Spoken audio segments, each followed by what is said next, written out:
Hi, my name is Amisha Puni, and these are a collection of stories that define my family's history.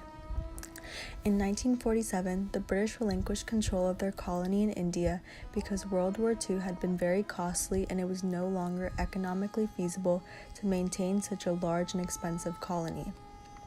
Because of the growing tensions between Muslims and Hindus in the colony, it was decided that India would be divided based on religion. The Muslim majority portions became Pakistan and the Hindu majority portions became India. This division of the country became known as the Partition of 1947. During the dividing up of the colony, Sikhs such as my family were classified as Hindus and moved to the Hindu majority India. My family is primarily from Punjab, a state in present-day North India and a province in northeast Pakistan. The region was split during the partition due to a large amount of Muslims, Hindus, and Sikhs all living there. Many people were forced to move according to their religion, which led to one of the largest and most violent mass migrations in history. Members of my own family were among those forced to migrate.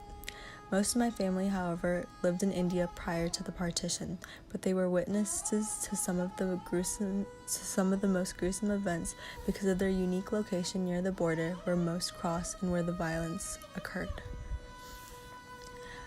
My paternal grandmother, Joginder Kaur, was born in current Punjab, Pakistan. She was one of the lucky few because her family raised and bred military horses, so they were advised to leave a few months before the official partition was announced. They were also compensated with lands by the military when they arrived in India. She recalls that many of her relatives were left behind and had to make the trek in the midst of the conflict. She said that those who took the train were most likely killed, so they were forced to make the journey on foot. They had to sneak around in order to stay safe and went days without proper food or water. My paternal grandfather, Bargat Singh, also originated from modern Punjab, Pakistan. He was also very fortunate because his family already had land in East Punjab, so they migrated on trains a year before the official partition. He explained that nothing was left over of the Muslims in his village. All of their lands and property were redistributed by the government to migrants like my grandmother. Many of the divisions caused by the 1947 partition between different religions and races have persisted to this day. Sikhs living in India were oppressed subsequent to the partition as they were a small minority group in the large diverse new nation. Many of the promises made to individuals in Punjab, India, such as an autonomous Sikh majority state and their own capital, were left unfulfilled. The capital of Punjab, Chandigarh, was annexed by the Indian government into Union Territory in 1966. This was after the remainder of Punjab had been divided linguistically, creating a state of Haryana and adding some areas to Himachal Pradesh. In order to compensate for an impending famine, the government passed legislation that allowed them to set fixed rates for crops sold by farmers in Punjab, creating a non-market economy. This paired with the high interest loans and heavy taxation created an economic crisis. Around this time, police brutality also increased. In the 1980s, individuals began to speak out against this oppression. In this time, Punjab was a very violent place due to Operation Blue Star, Indira Gandhi's assassination, and the anti-Sikh riots. My aunt, Kamal Bariana, grew up in a neighborhood in Delhi. She lived in a Sikh majority neighborhood referred to as a Sikh colony. She was only 14 years old when these events unfolded. She vividly remembers the traumatic events of the anti-Sikh riots, also known as the 1984 genocide. Prime Minister Indira Gandhi was shot by her two Sikh bodyguards on Wednesday, October 31st, around 12 a.m. By 3 p.m., news had spread that people were coming around and destroying Sikh-owned businesses, but there was no killing yet. That evening, she saw dark smoke clouds above the city. That night, there was also word of government officials planning out killings and inciting violence. On November 1st, individuals targeted the houses of Sikhs and set them aflame. By 2:30, a mob of about 200 people came to her neighborhood with petrol and kerosene provided by the government. The Sikh residents decided to stay and fight back against the mob. She said that there was a face-to-face fight between the mob and residents in the neighborhood. The fighting in the streets lasted for 2 days. A Gurdwara or Sikh temple that was 10 houses away had also been attacked. Since they lived in a double-story house, the holy books were removed from the temple and stored in her home. On November 3rd, the mob had increased from hundreds to thousands. She remembered that this was the day that mob violence went unchecked. Her dad and others took all the 16 women in her family and locked them in the upper level of their 2-story home. Her father put gas and propane cylinders around the house because he'd rather blow up the house and kill his daughters than allow them to be raped at the hands of the mobs. She recalls being holed up there for 2 days. On November 4th, the mob had reached the streets near her home. People poured kerosene into bottles to create handmade bombs so they could fight back. Her father owned a taxi business in the city, and on this day, 3 of his taxis were set on fire and one of his drivers was burnt alive. She remembered being very hungry by that night, having gone 2 days without proper food. On this night, though, the armies finally began to patrol the streets and the mobs dwindled. Both her aunt's house and uncle's house had been set on fire. They were forced to sneak around the city, hiding in bushes, and went 3 days without food. Some of her male cousins cut their hair and removed their turbans to disguise themselves as Hindus. Her brother, who was 17 at the time, also cut his hair in order to survive. By November 4th, nearly all the men in the neighborhoods of Kalyanpuri and Trilokpuri had been killed, and almost all the women had been brutally raped, but left alive.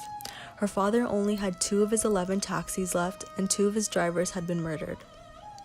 She vividly remembers one of her classmates named Harwinder Bindra being forced to dance on a pole for 2 hours straight before being burnt by the cruel mob.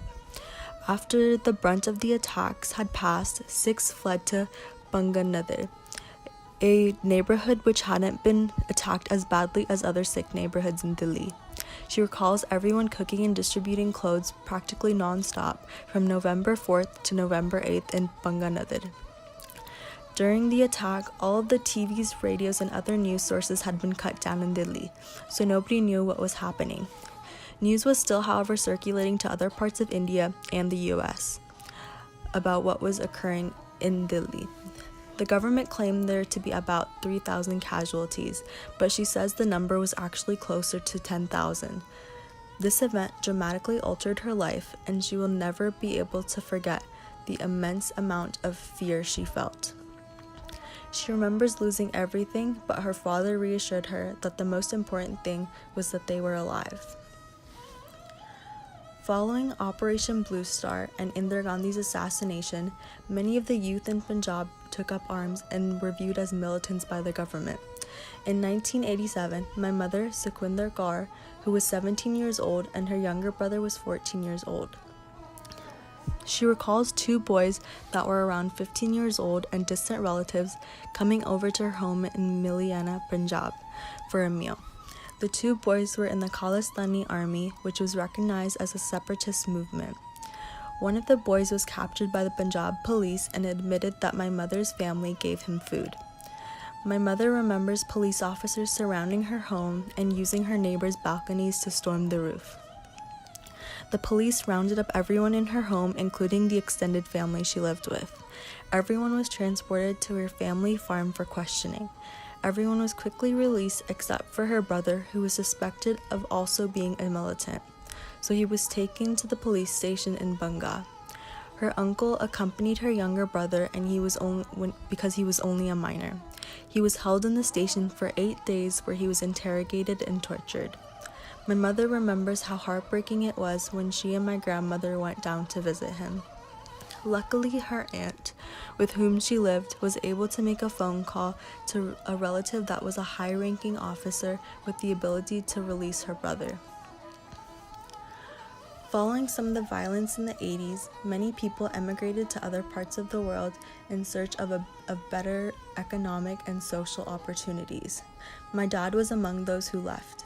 He left Punjab in September of 1988 and went to New Zealand, where he stayed for 3.5 years with his older brother. After this, he took a plane to Brazil, where he stayed for 2 months. He then took another plane to Panama and shortly after flew to Belize. In Belize, he met 3 other men with whom he had planned to cross the border with into the United States. They took a bus all the way to Mexico. In Mexico, he and the other men took a short boat ride across the Rio Grande.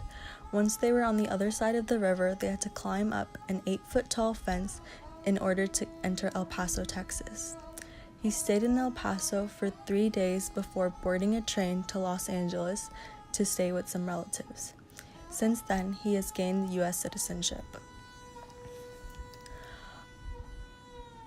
All of these individual stories collectively make up my past and determine my present. The strength and endurance of my family members in the face of very dark and brutal challenges has made me grateful for all the privileges I have been given due to their sacrifices.